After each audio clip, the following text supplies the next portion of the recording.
അടുത്ത വിഷയവും ഒരു പരീക്ഷയെക്കുറിച്ച് തന്നെയാണ്. അത് തെരഞ്ഞെടുപ്പ് പരീക്ഷയാണ്. CPM നേരിട്ട തെരഞ്ഞെടുപ്പ് പരീക്ഷയെക്കുറിച്ച്, പ്രത്യേകിച്ചും പിണറായി വിജയനെതിരെയുള്ള വിമർശനങ്ങൾ വിവിധ പാർട്ടിയുടെ വിവിധ ഘടകങ്ങളിലെ കമ്മിറ്റികളിലും അതോടൊപ്പം തന്നെ ഇപ്പോൾ LDFിലുമൊക്കെ ചോദ്യചിഹ്നമായി വരികയാണ്. ഇന്ന് ഏറ്റവും ഒടുവിൽ തോമസ് ചാഴിക്കാടനാണ് മുഖ്യമന്ത്രിയെ വിമർശിച്ചത്. അതായത് മുഖ്യമന്ത്രിയുടെ ശൈലി തെരഞ്ഞെടുപ്പിൽ തിരിച്ചടിയായി എന്നുള്ളത്.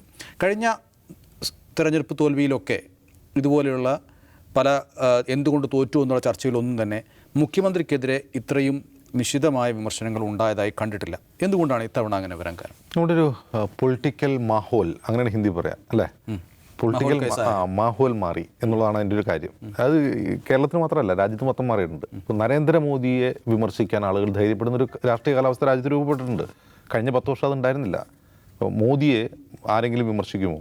മോദി ചെയ്യുന്നൊരു കാര്യത്തെ മോദിയുടെ പാർട്ടിയിലോ മോദിയുടെ മുന്നണിയിലോ ആരെങ്കിലും വിമർശിക്കുമോ വെച്ചാൽ ഇനിയും വിമർശിക്കും.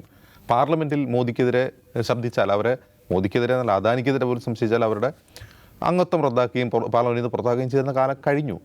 ആ കാലഘട്ടം കഴിഞ്ഞു. അപ്പോൾ രാജ്യത്ത് മൊത്തം ഒരു പൊളിറ്റിക്കൽ മാഹോൽ മാറുമ്പോൾ സംസ്ഥാനത്തും മാറും. ആ സംസ്ഥാനത്ത് മാറാനുള്ളൊരു കാരണം ലോക്സഭ തെരഞ്ഞെടുപ്പാണ്. മോദിക്കെതിരായിട്ടുള്ള ഭയം ആളുകളിൽ കുറഞ്ഞു തുടങ്ങുന്നു. ഭയം കുറഞ്ഞു തുടങ്ങുന്ന കാരണം നിങ്ങൾ ചുമ്മാ വെറുതെ സോഷ്യൽ മീഡിയ എടുത്തു നോക്കുക. മോദിയെ വിമർശിക്കുന്ന സറ്റയർ വീഡിയോകളുടെ ഒരു ആധിക്യം ഇപ്പോൾ നിങ്ങൾക്ക് കാണാൻ കഴിയും. അത് കുനാൽ കംറ ആവട്ടെ, ശ്യാം രംഗീലെ ആവട്ടെ, അല്ലെങ്കിൽ അങ്ങനെ പേരുള്ള ഒരുപാട് പേർ, അത്തരം വീഡിയോകളുടെ എണ്ണം കൂടി വരികയാണ്. അത് നന്നായി പറയാൻ പറ്റുമോ? അത് എങ്ങനെ കങ്കണക്കെ? അതെ, ഞാൻ പറഞ്ഞു വരുന്നത് അത്തരം വിമർശനപരമായ ആളുകൾ സമീപിക്കുന്നു. അതുപോലെ സമരങ്ങൾ ഉണ്ടാകുന്നു. ഇപ്പോൾ ഈ നീറ്റ് തട്ടിപ്പ് നടന്നു, രാജ്യത്ത് സമരങ്ങൾ വളർന്നു വരികയാണ്. അപ്പോൾ ഇതിൻ്റെ ഒരു റെപ്ലിക്ക നമ്മുടെ സംസ്ഥാനത്തുമുണ്ട്. ഈ കഴിഞ്ഞ ലോക്സഭ തെരഞ്ഞെടുപ്പിൽ തോൽവിക്ക് ശേഷം പിണറായി വിജയനെതിരെ സംസാരിക്കാം എന്നൊരു തോന്നൽ അവരുടെ പാർട്ടിക്കകത്തുണ്ടാകുന്നു. അതുവരെ പുറത്തുനിന്ന് വിമർശനങ്ങളൊക്കെ ഉണ്ടായിരുന്നു പിണറായി വിജയനെതിരെ. പ്രതിപക്ഷ പാർട്ടികളും അല്ലാത്ത ആളുകളൊക്കെ വിമർശിക്കുന്നുണ്ട്. സിവിൽ സൊസൈറ്റി ഇല്ല കേട്ടോ. സിവിൽ സൊസൈറ്റി അങ്ങനെ വിമർശനം നടത്തുന്നില്ല. അങ്ങനെ ഒരു സിവിൽ സൊസൈറ്റി ഇല്ല. പക്ഷെ അവരുടെ പാർട്ടിക്കകത്ത് മുഖ്യമന്ത്രി ചെയ്തത് ശരിയല്ല എന്ന് ഉറക്കെ പറയാൻ പറ്റുന്ന അവരുടെ മുന്നണിക്കകത്ത് അത്തരം പാർട്ടികളുണ്ടാകുന്നു, നേതാക്കളുണ്ടാകുന്നു എന്നുള്ളത് ആശാസ്യമായ ജനാധിപത്യത്തിന് നല്ലൊരു രാഷ്ട്രീയ കാലാവസ്ഥ രൂപപ്പെടുന്ന ഒന്നാണ്. അപ്പോൾ ഇതിലെ പ്രശ്നം എന്ന് വെച്ചാൽ ഇപ്പോൾ പാർട്ടി കമ്മിറ്റികളിൽ, ഇപ്പോൾ പാർട്ടി കീഴ് കമ്മിറ്റികളിൽ, ജില്ലാ കമ്മിറ്റികളിലൊക്കെ ഇത്തരം വിമർശനങ്ങൾ ഉയരുന്നു. സർക്കാരിൻ്റെ പ്രവർത്തനത്തെക്കുറിച്ച്, അതുപോലെ EP ജയരാജൻ പറഞ്ഞ കാര്യങ്ങളെക്കുറിച്ച്, മുഖ്യമന്ത്രിയുടെ മകൾക്കെതിരെ വരുന്ന ആരോപണത്തിൽ മുഖ്യമന്ത്രി മൗനം പാലിച്ചതിനെക്കുറിച്ച്, ആ ആരോപണം ശരിവയ്ക്കുകയല്ല എന്ന്, അതേക്കുറിച്ച് മുഖ്യമന്ത്രി എന്തുകൊണ്ട് മൗനം പാലിക്കുന്നുവെന്ന് CPMൻ്റെ തന്നെ കീഴ്ഘടകങ്ങളിൽ നിന്ന് വിമർശനം ഉയരുന്നു എന്നുള്ളത് നല്ല ലക്ഷണമാണ്. അപ്പോൾ ഇത്തരം കാര്യങ്ങളിൽ പൊതുവെ വരുന്ന രാഷ്ട്രീയ കാലാവസ്ഥ മാറ്റം കേരള കോൺഗ്രസ് എമ്മിലും ഉണ്ടാകുന്നു. കേരള കോൺഗ്രസ് എമ്മിൻ്റെ ഒരു പ്രധാനപ്പെട്ട നേതാവ് തോമസ് ചാഴിക്കാടൻ പറയുന്നു CPMൻ്റെ വോട്ടുകൾ ഒഴുകിപ്പോയി എന്ന് പറയുന്നതോടൊപ്പം തന്നെ നവകേരള സദസ്സിനോടനുബന്ധിച്ച് തോമസ് ചാഴിക്കാടനെ വേദിയിലിരുത്തി അപമാനിക്കുകയാണ് ചെയ്തത്. അദ്ദേഹം ഒരു മണ്ഡലത്തിലൊരു വിഷയം പറയുമ്പോൾ ഇത് പരാതി പറയാനുള്ള ഇടമല്ല എന്ന് പറഞ്ഞാൽ അദ്ദേഹത്തെ വേദിയിലിരുത്തി ശാസിക്കും. ഒരു MP ആണെന്ന് ഓർക്കണം. ഒരു MP-യെ വേദിയിലിരുത്തി ശാസിക്കുക. അദ്ദേഹത്തിൻ്റെ പാർട്ടി പിണറായി വിജയൻ്റെ പാർട്ടിയിലെ MP അല്ല, ഒരു ഘടകകക്ഷിയിലെ MP-യോട് MP ആണ്. ഇനിയിപ്പോൾ MLA ആണെങ്കിലും ഓക്കെ, മുഖ്യമന്ത്രി എന്തെങ്കിലും പറഞ്ഞത് ഇത് MP ആണ്. ലോക്സഭ പിണറായി വിജയൻ്റെ പദവിയിൽ വരുന്ന ഒരാളെ അല്ല, MP ആണ്. അയാൾക്ക് വോട്ട് ചോദിക്കാൻ വേണ്ടി വന്നതാണ്. യെസ്. അപ്പോൾ അത് ആ വേദിയിലിരുത്തി വോട്ടർമാരുടെയും ജനങ്ങളുടെ മുമ്പിലിരുത്തി ഇങ്ങനെ വിമർശിക്കുക എന്നുള്ളത് ഒട്ടും നല്ലൊരു കാര്യമല്ല. അപ്പോൾ അത് തിരഞ്ഞെടുപ്പിൽ തിരിച്ചടിയായി എന്ന് തുറന്ന് പറയാൻ തോമസ് ചാഴിക്കാടന് ധൈര്യം വരുന്നവിടെന്നാണ് ഈ പറയുന്ന രാഷ്ട്രീയ കാലാവസ്ഥ മാറി വരുന്നതിൻ്റെയാണ്. അത് വളരെ നല്ലതാണ്. കാരണം അത്തരം ഏകാധിപത്യ പ്രവണതയുള്ള നേതാക്കളോ ഭരണാധികാരികളോ ഒരിക്കലും ജനാധിപത്യത്തിന് അനുഗുണമല്ല. ഇന്ത്യക്കാർ, പ്രത്യേകിച്ച് മലയാളികൾ, അത്തരത്തിൽ ഏകാധിപത്യ സ്വഭാവമുള്ള നേതാക്കന്മാർ, ഒരു പരിധിവരെ എന്താണ് പറയുക, ധൈര്യമുള്ള, തീരുമാനമെടുക്കാൻ കഴിവുള്ള, കരുത്തരായ നേതാക്കളെ പിന്തുണയ്ക്കുന്ന ആളുകളാണ്. പക്ഷേ എങ്കിൽ പോലും ധാർഷ്ട്യവും അഹങ്കാരവുമുള്ള ഏകാധിപതികളെ ഒരു ജനങ്ങളും, പ്രത്യേകിച്ച് മലയാളികൾ, ഒട്ടും സഹിക്കില്ല. അപ്പോൾ അങ്ങനെ ഒരു കാലാവസ്ഥ മാറി വരുന്നതുകൊണ്ടാണ് അവരുടെ മുന്നണിക്കുള്ളിൽ നിന്ന് ഇങ്ങനെ വിമർശനം വരുന്നത്. പക്ഷെ അതുകൊണ്ട് നാളെ മുഖ്യമന്ത്രി പിണറായി വിജയൻ അദ്ദേഹത്തിൻ്റെ ശൈലി മാറ്റിക്കളയും, മുഖ്യമന്ത്രി സ്ഥാനം അദ്ദേഹം രാജിവെച്ച് വേറെ ആളെ ഇരുത്തും, അങ്ങനെയൊന്നും വിചാരിക്കുകയേ വേണ്ട. ഇപ്പോഴും CPMൻ്റെ സംസ്ഥാന കമ്മിറ്റിയിൽ എഴുന്നേറ്റ് മുഖ്യമന്ത്രി പിണറായി വിജയനോട് നമ്മളിങ്ങനെ ചെയ്താൽ ശരിയല്ല, നമ്മുടെ പാർട്ടിക്ക് അടിത്തറയില്ല എന്ന് പറയാൻ കഴിവുള്ളവരാരും അവിടെ ഇല്ല. ഉത്തമന്മാരില്ല. ആ ഉത്തമന്മാർക്ക് ഭയന്നിരിക്കുകയാണ്. അങ്ങനെ ആരെങ്കിലും എന്തിനും പറയുന്നുണ്ട് കീഴ്ഘടകങ്ങളിലാണ് പറയുന്നത്, അത് പിണറായി ഇരിക്കാത്ത വേദികളിലാണ് പറയുന്നത്. ഇനിയും അങ്ങനെ മുഖ്യമന്ത്രി നാളെ പോകാൻ ശൈലി മാറ്റി കളയും, ഇതുവരെ ഉണ്ടായിരുന്ന രീതിയിൽ മാറും എന്ന് ഞാൻ വിചാരിക്കുന്നില്ല. കാരണം അദ്ദേഹത്തിന് അത് മാറ്റാൻ കഴിയില്ല. അത് തിരുത്താനുള്ള കഴിവ് ആ പാർട്ടിക്ക്, അതിനുള്ള ശക്തി ആ പാർട്ടിക്കും ഇല്ല എന്നുള്ളതാണ്. പക്ഷേ ഇത്തരം വിമത ശബ്ദങ്ങൾ വരുന്നത് പൊതുവേ നല്ലതാണ്. ഇപ്പോൾ ഇതിലൊരു കാര്യം, ഇപ്പോൾ നമ്മളിപ്പം പൊതുവേ പറഞ്ഞ കാര്യങ്ങളൊക്കെ നമ്മൾ പൊതുവേ ഇങ്ങനെ ഈ തെരഞ്ഞെടുപ്പ് തോൽവി എന്തുകൊണ്ടാണ് എന്ന് നമ്മളിങ്ങനെ വീക്ഷിക്കുമ്പോൾ നമുക്ക് തോന്നും. ഇപ്പോൾ മലയാളികൾക്ക് ചെറിയ കാര്യം മതിയല്ലോ, അവൻ അഹങ്കാരിയാണ്, അവന് വോട്ട് വേണ്ട, എന്നൊക്കെ തീരുമാനിക്കുന്ന ഒരു ചെറിയ മനസ്സുള്ള ആളുകളാണല്ലോ നമ്മളൊക്കെ.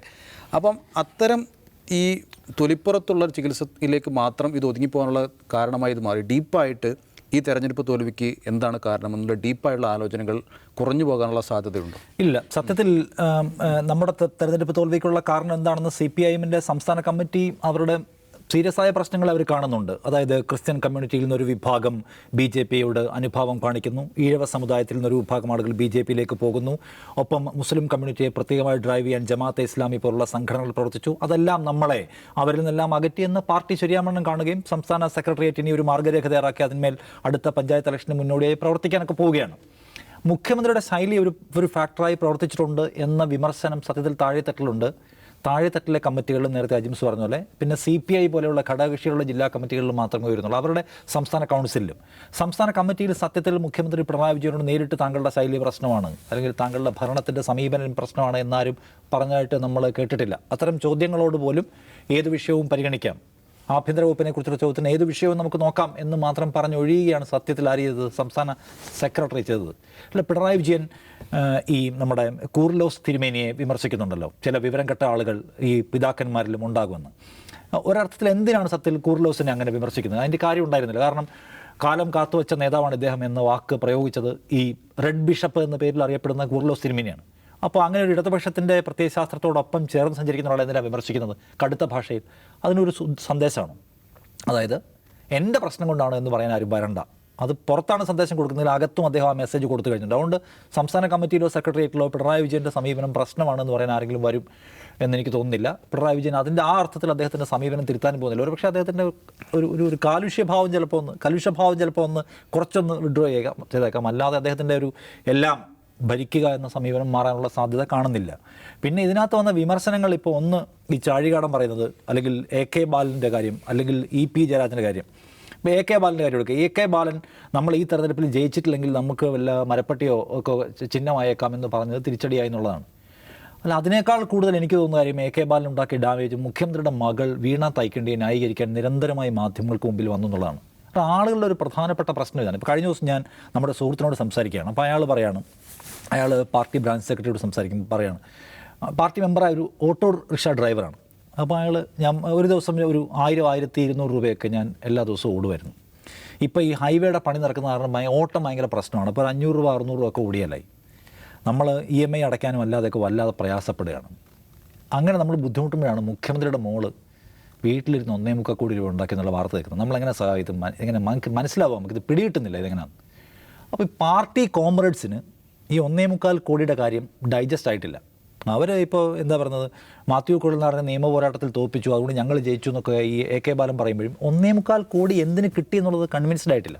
അപ്പോൾ ഈ അതിനെ ന്യായീകരിക്കാൻ നിരന്തരമായി പാർട്ടി സംസ്ഥാന സെക്രട്ടേറിയറ്റ് അംഗം മാധ്യമങ്ങൾക്ക് മുമ്പിൽ വരിക. മുഖ്യമന്ത്രിയുടെ മകളാരാണ്? പാർട്ടി മെമ്പറാണോ? സംസ്ഥാന സെക്രട്ടേറിയറ്റ് അംഗമാണ്? ഏതെങ്കിലും ഘടകത്തിൽ പ്രവർത്തിക്കുന്ന ആളാണ്?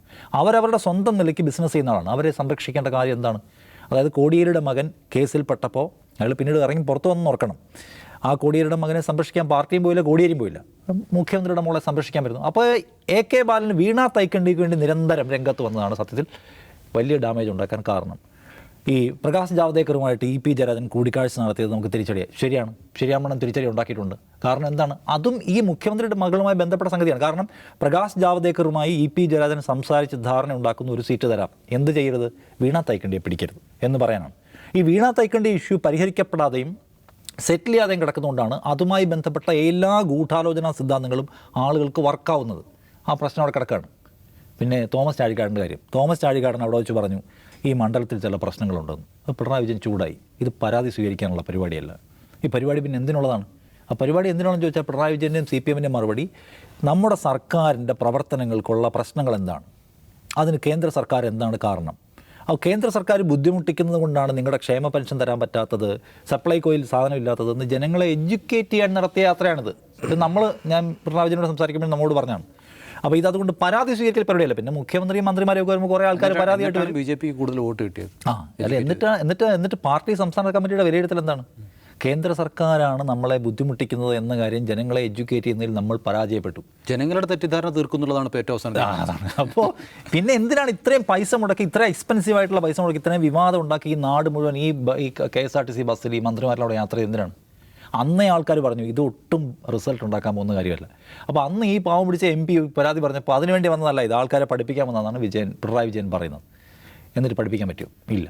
അപ്പോൾ ആ നിലയ്ക്ക് നോക്കിയാൽ ഈ വിമർശനങ്ങൾ, ഈ കണ്ടെത്തലുകൾക്കെല്ലാം കാര്യമുണ്ട്. EP ജയരാജൻ്റെ കാര്യമായാലും കൊള്ളാം, ഈ ചാഴികാടിൻ്റെ കാര്യത്തിനായാലും കൊള്ളാം, അല്ലെങ്കിൽ AK ബാലൻ്റെ കാര്യത്തിലായാലും എല്ലാം പാർട്ടിക്കെതിരായിട്ടുള്ള അവിശ്വാസം, ഭരണത്തിനെതിരായിട്ടുള്ള സംശയങ്ങൾ കോമ്രേഡ്സിനും സിമ്പതൈസേഴ്സിനും അല്ലെങ്കിൽ സാധാരണ ജനങ്ങൾക്കും എല്ലാം ഉണ്ടാക്കുന്ന വിധത്തിലുള്ള ഫാക്ടേഴ്സ് ഉണ്ട്. അതിൽ മുഖ്യമന്ത്രി ഒരു കണ്ണിയാണ്. കാരണം മുഖ്യമന്ത്രി അതിനകത്തൊരു പൊസിഷൻ എടുത്തിട്ടില്ല, കോടിയേരി ബാലകൃഷ്ണൻ എടുത്ത പോലെ ഒരു പൊസിഷൻ എടുത്തിട്ടില്ല എന്ന് കാണേണ്ട കാര്യമാണ്.